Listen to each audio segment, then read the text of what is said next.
لله وحده والصلاة والسلام على من لا نبي بعده أما بعد فأعوذ بالله من الشيطان الرجيم بسم الله الرحمن الرحيم محمد رسول الله والذين معه أشداء على الكفار رحماء بينهم وقال النبي صلى الله عليه وسلم أصحابي كالنجوم فبأيهم اقتديتم اهتديتم وقال عليه الصلاة والسلام الله الله في أصحابي لا تتخذوهم من بعدي غرضا فمن أحبهم فبحبي أحبهم ومن أبغضهم فببغضي أبغضهم أو كما قال عليه الصلاة والسلام. محترم بزرگوں اور بھائیوں، ہم تک جو دین اسلام پہنچا ہے، اس دین اسلام کے ہم تک پہنچنے کے اندر جن شخصیات نے اور جن افراد نے اور جس جماعت نے سب سے زیادہ قربانیاں کی ہیں اور جن کی قربانیوں کی بدولت ہم تک دین اسلام پہنچا ہے، وہ جناب محمد رسول اللہ صلی اللہ علیہ وسلم کی صحابہ کی جماعت ہے. حضور علیہ السلام نے اپنے فرمان کے اندر اور اللہ رب العزت نے اپنے قرآن کے اندر قیامت تک آنے والے انسانوں کے لیے صحابہ اکرام رضوان اللہ علیہم اجمعین کو معیار بنایا ہے کہ اگر تم لوگوں نے یہ دیکھنا ہے کہ حق پر کون ہے اور گمراہ کون ہے، اگر آپ اپنا احتساب کرنا چاہتے ہو کہ میں یہ جو نمازیں پڑھ رہا ہوں، یہ جو دین کا کام کر رہا ہوں، یہ جو زکوٰۃ دے رہا ہوں یا حج اور عمرہ کر رہا ہوں یا جو بھی دین کی محنت کر رہا ہوں، یہ صحیح ہے یا غلط ہے، میرے اعمال درست ہیں یا غلط ہیں، میرا کام صحیح ہے یا غلط ہے، اگر اس چیز کو دیکھنا ہے اور کنفرم کرنا ہے تو اپنی زندگی کو صحابہ اکرام رضوان اللہ علیہم اجمعین کی زندگی کے ساتھ توازن کر لو، تقابل کر لو اور دیکھ لو. اگر تمہاری نمازیں صحابہ کی نمازوں کی طرح ہیں تو پھر ٹھیک، اگر تمہارے روزے صحابہ کے روزوں جیسے ہیں تو پھر ٹھیک، اگر تمہارا کلمہ صحابہ کے کلمے جیسا ہے تو ٹھیک، اگر تمہاری تبلیغ صحابہ کی تبلیغ جیسی ہے تو ٹھیک، اگر تمہارا جہاد صحابہ کے جہاد جیسا ہے تو ٹھیک، اگر تمہارے مدارس صحابہ کے مدارس جیسے ہیں تو ٹھیک، اگر تمہاری مساجد صحابہ کی مساجد جیسی ہیں تو ٹھیک، اگر تمہارا لباس، تمہاری وضاحت، تمہاری شکل و شباہت صحابہ کی شکل و شباہت سے ملتی جلتی ہے تو ٹھیک، اگر تمہارا ایمان صحابہ کے ایمان کی جیسا بنتا ہے، ملتا ہے تو ٹھیک. اب سوال یہ پیدا ہوتا ہے کہ صحابہ کی نماز کے جیسی ہماری نماز کہاں ہو سکتی ہے، صحابہ کے اخلاص جیسا ہمارا اخلاص کہاں ہو سکتا ہے، صحابہ کے ایمان جیسا ہمارا ایمان کہاں ہو سکتا ہے.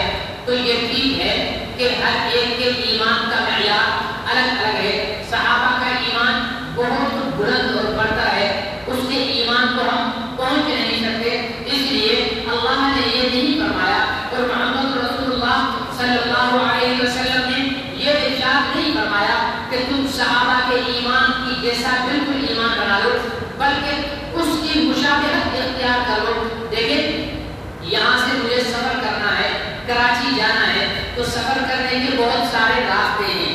کیا راستے ہیں؟ یہاں سے سفر پیدل بھی کیا جا سکتا ہے، یہاں سے سفر سائیکل پر بھی کیا جا سکتا ہے، یہاں سے سفر موٹر سائیکل پر بھی کیا جا سکتا ہے، اور یہاں سے سفر عام لوکل بس پہ بھی کیا جا سکتا ہے، پھر یہاں سے سفر ایئر کنڈیشن کوچ میں بھی کیا جا سکتا ہے، اور یہاں سے سفر اپنا جو ہے اپنی پرائیویٹ کار کے اوپر بھی کیا جا سکتا ہے، اور یہاں سے تیز ترین سفر کرنا ہے تو ہیلی کاپٹر کے ذریعے بھی سفر کیا جا سکتا ہے. لیکن اس سے بھی زیادہ سفر تیز کرنا ہے تو جہاز کے اندر سفر کیا جا سکتا ہے. ہوگا کیا؟ پیدل چلنے والا کراچی 2 دن میں پہنچے گا، ٹھیک ہے نا، سائیکل والا 1 دن کے اندر پہنچے گا، اور موٹر سائیکل والا 10 گھنٹوں کے اندر پہنچ جائے گا، اور لوکل چلنے والا وہ 8 گھنٹوں کے اندر پہنچ جائے گا، ایئر کنڈیشن کوچ کے اندر 4 گھنٹوں کے اندر، اور ہیلی کاپٹر اپنی کار کے اندر 3 گھنٹے، ہیلی کاپٹر کے اندر آدھا گھنٹہ، اور جہاز کے اندر 15 منٹ. یہ سمت سب کی ایک ہے، طرف سب کا ایک ہے، راستہ ایک متعین ہے، صرف سفر کرنے کا طریقہ الگ ہے. ظاہر ہے جو پیدل چلنے والا ہے وہ جہاز پہ سفر نہیں کر رہا، کیوں؟ اس لیے کہ یہ غریب ہے، اس کے پاس جہاز کا ٹکٹ نہیں ہے، تو اب اس کے لیے منع تو نہیں ہے کہ یہ کراچی نہ جائے، بھائی میرے پاس جہاز کا ٹکٹ نہیں اس لیے تو کراچی نہیں جا، نہیں، بلکہ یہ اپنی وسعت کے مطابق جس نے پیدل جا سکتا ہے وہ پیدل جائے گا، تھوڑے پیسے ہوں گے وہ اپنی سائیکل پہ جائے گا، اس سے زیادہ گنجائش رکھتا ہوگا اپنی موٹر سائیکل پر جائے گا، لوکل بس پہ جائے گا، لیکن صرف ایک ہوگی۔ لیکن اگر آپ اور ہم میں سے کوئی کراچی جانے کا ارادہ کر لے، ٹھیک ہے نا، کراچی جانے کا ارادہ کر لے اور ہیلی کاپٹر پر بیٹھ جائے اور ہیلی کاپٹر کا رخ لاہور کی طرف ہو تو کراچی پہنچے گا؟ نہیں پہنچ سکتا ہے۔ پیدل والا تو کراچی پہنچ جائے گا لیکن ہیلی کاپٹر والا کراچی نہیں پہنچے گا، کیونکہ رخ غلط ہو گیا، رخ دوسرا ہو گیا۔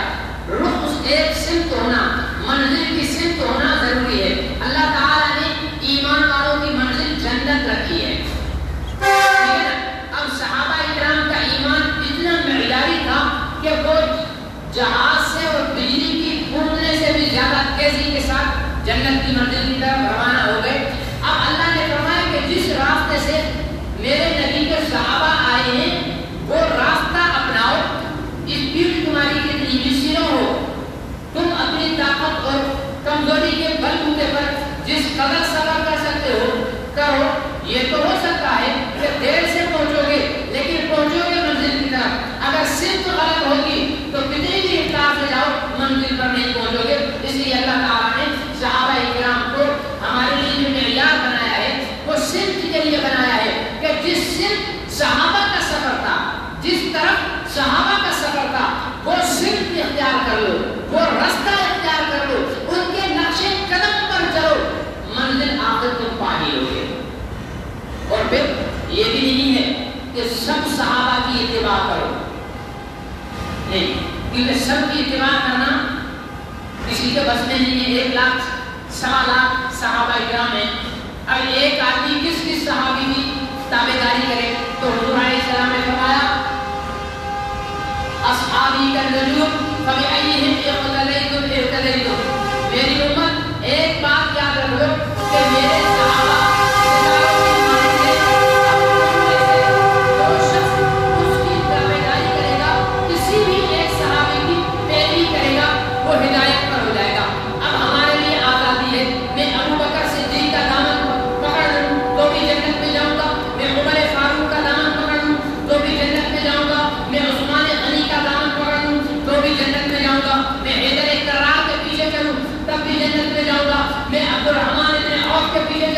تب بھی جنت میں جاؤں گا، میں حذیفہ بن یمان کے پیچھے چلوں تب بھی جنت میں جاؤں گا، میں حسن اور حسین کے پیچھے چلوں تب بھی جنت میں جاؤں گا، میں سیدنا امیر معاویہ کے نقش قدم پر چلوں تب بھی جنت میں جاؤں گا، اور حضرت ابو سفیان رضی اللہ تعالیٰ عنہ کے نقش قدم پر چلوں تب بھی جنت میں جاؤں گا۔ کیوں کہ حضور علیہ السلام نے فرمایا میرے صحابہ ستاروں کی مانند ہیں، تم جس کی بھی پیروی کرو گے ہدایت پالو گے۔ میرے عزیز دوست اور محترم بزرگوں، موجودہ دور کے اندر بالخصوص اس عمرانی دور کے اندر کفر کو چھوٹ دے دی گئی ہے، دجل کو چھوٹ دے دی گئی ہے، فتنے کو چھوٹ دے دی گئی ہے، اور ایمان، تقوی، امن اور سلامتی کی بات کرنے والوں پر کنزانے لگائی جاتی ہے۔ گزشتہ کچھ عرصے سے ایک سوچی سمجھی سازش کے تحت پاکستان کے اندر شیعہ سنی تصادم کرانے کی کوشش کی جا رہی ہے کہ شیعہ سنی آپس میں لڑیں، ایک دوسرے کو ماریں، قتل کریں اور ہم پاکستان میں اپنی مرضی کے قانون نافذ کریں۔ یہ حکمرانوں کو ہمیشہ، یہ حکمرانوں کا وتیرہ رہا ہے کہ جب بھی کوئی غلط فیصلے کرنے جاتے ہیں، عوام کی مرضی کے خلاف ان کو فیصلے کرنے ہوتے ہیں تو وہ پہلے عوام کو آپس میں الجھا دیتے ہیں، ٹھیک ہے نا، عوام کو الجھا دیتے ہیں، وہ ایک دوسرے کی ٹانگیں کھینچنے میں لگے رہتے ہیں اور حکمران اپنا کام کر جاتے ہیں۔ اب ان حکمرانوں نے کرنا کیا ہے؟ ان حکمرانوں نے ختم نبوت کی آئینی ترمیم کو ختم کرنا ہے، یہ اس ایجنڈے پر آئے ہیں۔ آج سے 30 سال پہلے حکیم سعید مرحوم نے ہمدرد کے جو سربراہ تھے انہوں نے عمران خان کے لیے لکھا تھا کہ یہودی ایجنڈے کے تحت عمران خان کو پاکستان کا حکمران بنایا جائے گا. 30 سال پہلے تو مولانا فضل الرحمان صاحب نے تو یہودی ایجنٹ کہا بھی نہیں تھا. 30 سال پہلے حکیم سعید اپنی کتاب میں لکھ رہا ہے کیوں بنایا جائے گا. اس لیے بنایا جائے گا تاکہ یہودی اور عیسائی اور عالمی سامراج پاکستان میں اپنی مرضی مسلط کریں. اور قادیانی یہودیوں اور عیسائیوں کے ایجنٹ ہیں پاکستان کے اندر. اب ظاہر ہے میرا ایجنٹ اگر کسی جگہ ہوگا وہ مشکل میں ہوگا تو میں چاہوں گا کہ اس کی مشکل کو آسان کروں. یہود و نصارہ کے ایجنٹ قادیانی یہاں پر موجود ہیں. امریکہ، جرمنی اور برطانیہ کے ایجنٹ قادیانیوں کی شکل میں یہاں پر موجود ہیں. اب قادیانیوں کو یہاں پر مسلمان آزادی نہیں دینا چاہتے، ان کے مذہب پر پابندی لگائی ہوئی ہے مسلمانوں نے.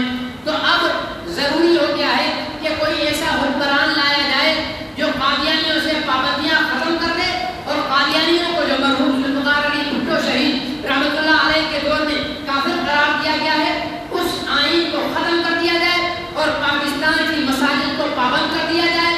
بالکل اس طرح جیسے مسجد حرام کے اماموں کو بھی پابند کیا ہوا ہے کہ وہ اپنے ضمیر اور دل کی بات نہیں کر سکتے جو گورنمنٹ ان کو خود خالی کر دے دیتی ہے وہ پڑھتے ہیں. اس طرح یہ مساجد کو پابند کرنا چاہتے ہیں اور اسی طریقے کے ساتھ یہ مدارس سے دینی تعلیم کی روحانیت کو ختم کرنا چاہتے ہیں. یہ چند ایجنڈے ہیں. لیکن آپ لوگ پاکستان کا مسلمان ووٹ چاہے کسی کو دیتے ہو، یہ پاکستان کے مسلمان کی خاصیت ہے. ووٹ آپ چاہے کسی کو دیتے ہو، آپ اگر پیپلز پارٹی کو ووٹ دیتے ہو اور کل پیپلز پارٹی اسلام کے خلاف کوئی فیصلہ کرے گی تو پیپلز پارٹی کا ووٹر پیپلز پارٹی کے خلاف ہو جاتا ہے. مسلم لیگ کو ووٹ دینے والا اگر مسلم لیگ کوئی اسلام کے خلاف یا قادیانیوں کے حق میں فیصلہ کرنا چاہتی ہوگی تو مسلم لیگ کے ووٹر اس کے خلاف کھڑے ہو جاتے ہیں. یہ پاکستان کے عوام کی خصوصیت ہے. تو آپ کے اس ڈر کی وجہ سے کہ اگر ہم نے اس قسم کے دین دشمن اقدامات کیے تو یہ مسلمان ہمیں نہیں چھوڑیں گے. تو کیا کیا جائے؟ انہوں نے کہا کہ ہمارے آقاؤں انگریز کا ایک اصول تھا کہ لڑاؤ اور حکومت کرو، اس پر عمل کرو.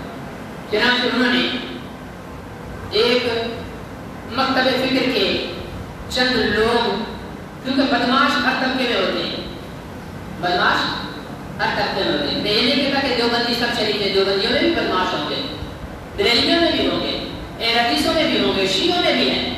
ہر طبقے کے اندر بدماش موجود ہیں جن کے پیٹ پالنے کا ذریعہ ہی امت کو لڑانا ہے، جن کا روزگار ہی اسی سے وابستہ ہے کہ مسلمانوں کو آپس میں لڑاتے رہو. اور ایسا طبقہ یہ حکمرانوں کے لیے آسان ہدف ہوتا ہے. وہ ایسے طبقے کو سامنے لے آتے ہیں. ایسے ہی کچھ بدماش حکومت کی سرپرستی میں اسلام آباد میں، کراچی میں، بہاڑی میں، بھٹشا میں، حالہ میں، گمبٹ میں، خیرپور میں، ملک کے مختلف علاقوں میں ایسے شیطان کھڑے ہوئے اور انہوں نے صحابہ اکرام رضوان اللہ علیہم اجمعین کے خلاف بکواس شروع کر دی. اسلام آباد کے سوچنے کی بات یہ ہے شیعہ کے لیے سب سے بہترین پناہ گاہ ایران ہے. صحیح ہے غلط ہے؟ سب سے بہترین پناہ گاہ ایران ہے. آصف علوی ایک بدماش ہے جس نے حضرت ابوبکر صدیق کو کافر کہا اسلام آباد میں بھری مجلس کے اندر. ٹھیک ہے، اس پر کیس ہوا. اگر یہ واقعتاً شیعہ ہوتا تو ایران جاتا. یہ ایران نہیں گیا، امریکہ گیا.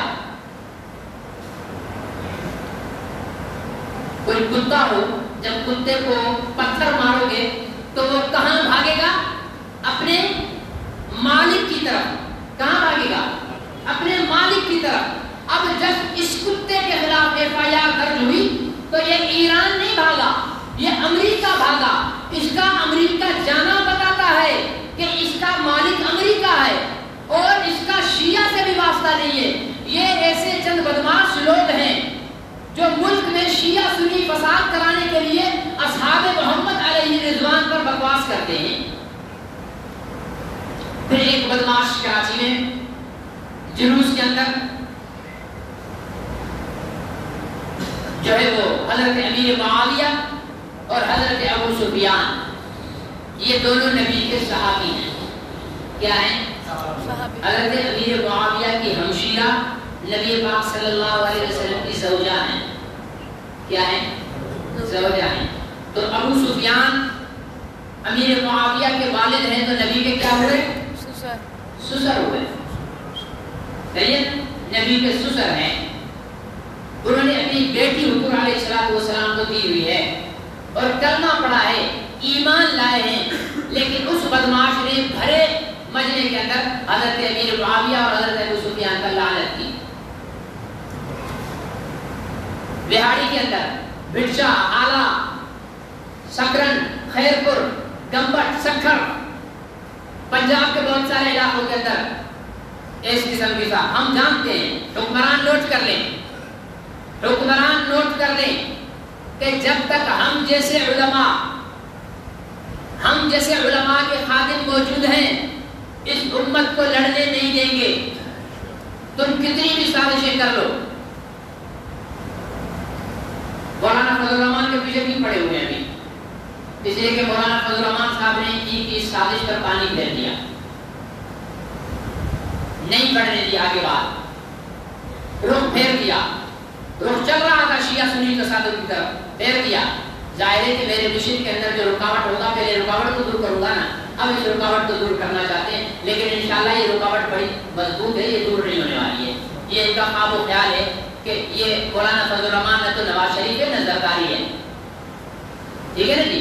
یہ مولانا فضل الرحمان ہے جو چور نہیں ہے، جو کرپٹ نہیں ہے. ٹھیک ہے نا جی؟ جس نے کسی کا حق نہیں مارا ہے. گزشتہ 3 دہائیوں سے بھی زیادہ عرصے سے، 40 سال سے بھی زیادہ عرصے سے ملک میں سیاست کر رہا ہے اور بے داغ سیاست کر رہا ہے. ہمارے بات مسلمان کچھ بھی بولے صاحب سیاست کی بات نہیں کرو، سیاست کی بات مسجد میں نہیں کرو. ارے عقل کے اندھو، دنیا کے سب سے بڑے سیاستدان محمد رسول اللہ ہیں صلی اللہ علیہ وسلم. سیاست کا مطلب کیا ہے؟ یہ سیاست کا مطلب تھوڑی ہے ملک کو لوٹ لینا، یہ سیاست تھوڑی ہے. سیاست یہ ہے کہ ملک کی حفاظت کرنا، ایمان کی حفاظت کرنا، گمراہوں کو ہدایت کی طرف لانا، اللہ کے دین کی سربلندی کرنا. اور یہ مولانا فضل الرحمان صاحب کر رہے ہیں اور ہر عالم کو کرنی چاہیے. بس صوفی قسم کے عالم تو نہیں ہے، ہمارا تو سیاست سے کوئی واسطہ نہیں ہے. تمہارا سیاست سے واسطہ نہیں ہے تو پھر نبی سے بھی واسطہ نہیں ہے. اس لیے کہ نبی نے فرمایا کہ علماء انبیاء کے وارث ہیں اور محمد رسول اللہ صلی اللہ علیہ وسلم کی وراثت جو ہے وہ دین کی سیاست ہے. سیاست سے تو عالم دور ہو نہیں سکتا، اور جو سیاست سے دور ہے وہ عالم نہیں ہے. تو ہمارے حکمران اس وقت ملک کے اندر پوری پلاننگ کے ساتھ شیعہ سنی لڑائی کرانے کے در پہ ہیں. ٹھیک ہے، میں نہیں فتوا لگاتا شیعہ کافر کافر، شیعہ کافر، جو نہ مانے وہ بھی کافر، جو نہ بولے وہ بھی کافر، کالا کافر، نیلا کافر، پیلا کافر. میں اس مزاج کا بندہ نہیں ہوں.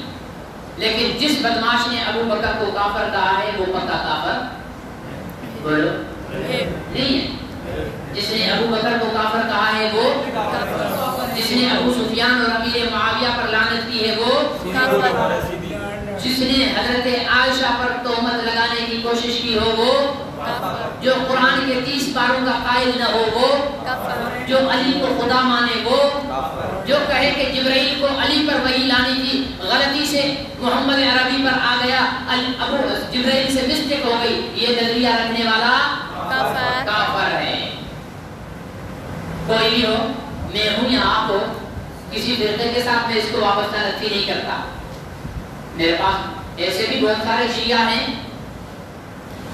جو میرے پیچھے نماز پڑھتے ہیں، جن کے بچے میرے پاس مدرسے میں پڑھتے ہیں، جو یہی قرآن شریف تلاوت کرتے ہیں. میں ان کو کیسے کافر کہہ دوں؟ لیکن اس کو میں ضرور کافر کہوں گا جو ابو بکر کو کافر کہے گا. میں اسے ضرور کافر کہوں گا جو عمر کو گالی دے گا. میں اسے ضرور کافر کہوں گا جو علی کو خدا مانے گا. میں اسے ضرور کافر کہوں گا جو قرآن کے 40 پارے مانے گا. میں اسے ضرور کافر کہوں گا جو بی بی عائشہ صدیقہ کو پاک دامن تسلیم نہیں کرے گا، اس لیے کہ یہ ساری چیزیں قرآن میں ہیں، اور جو قرآن کا انکار کرے وہ کافر ہے، جو بھی ہو، کسی مسلک کا میں نام نہیں لے رہا۔ اس لیے اپنے دلوں کے اندر وسعت پیدا کرو، جو چور ہے صرف اس چور کو نشانہ بناؤ، ٹھیک ہے، جو چور ہے اس چور کو نشانہ بناؤ، اس کی وجہ سے سب کو نشانہ نہ بناؤ۔ میں آپ کو ایک واقعہ بتاتا ہوں اور گفتگو کو ختم کرتا ہوں۔ پنجاب کے ایک علاقے کے اندر کئی سال پہلے، آج سے 15-20 سال پہلے، شیعوں کا ماتمی جلوس نکلا۔ کس کا جلوس نکلا؟ شیعوں کا۔ اس شیعوں کے ماتمی جلوس کے اندر ایک شخص نے جوش میں آ کر نعرے لگانا شروع کر دیے، نعرے تکبیر، نعرے رسالت، نعرے حیدری، یہ کہتے کہتے کہتے اچانک اس نے ابو بکر صدیق پر لعنت شروع کر دی، عمر فاروق پر، عثمان غنی پر۔ تو جو اس جلوس کی انتظامیہ تھی، ظاہر شیعہ تھے نا وہ بھی، انہوں نے اسے پکڑ کر اور پولیس کے حوالے کر دیا۔ مطلب ان کو اس سے اختلاف تھا، پکڑ کر انتظامیہ کے حوالے کر دیا۔ اب شیعوں کے جلوس میں تو نعرہ لگ گیا نا، جس نے بھی لگایا، لیکن لگا تو شیعہ کے جلوس میں۔ سنیوں نے اگلے دن جلوس نکالا، اور جلوس نکالا، نعرے لگے۔ اچانک نعرے لگتے لگتے ایک شخص نے جوش میں نعرے لگانا شروع کر دیا، علی پہ لعنت، حسن پہ لعنت، حسین پہ لعنت کرنا شروع کر دیا۔ اب آپ بتاؤ کوئی سنی ان پہ لعنت کر سکتا ہے؟ نہیں کر سکتا۔ سنیوں نے جو اس جلوس کی انتظامیہ تھے، انہوں نے اسے بھی پکڑ کر پولیس کے حوالے کر دیا۔ اب دونوں گئے پولیس کے پاس، پولیس نے کی چترول، ٹھیک ہے نا جی، پولیس کی چترول اللہ پناہ میں رکھے، ٹھیک ہے نا۔ چور وہ چوریاں بھی مان لیتا ہے جو اس نے کی بھی نہیں ہوتی ہیں، ٹھیک ہے نا جی۔ تو پولیس نے کی چترول کہ تم ہو کون؟ پتا چلا کہ دونوں قادیانی تھے۔ کون تھے؟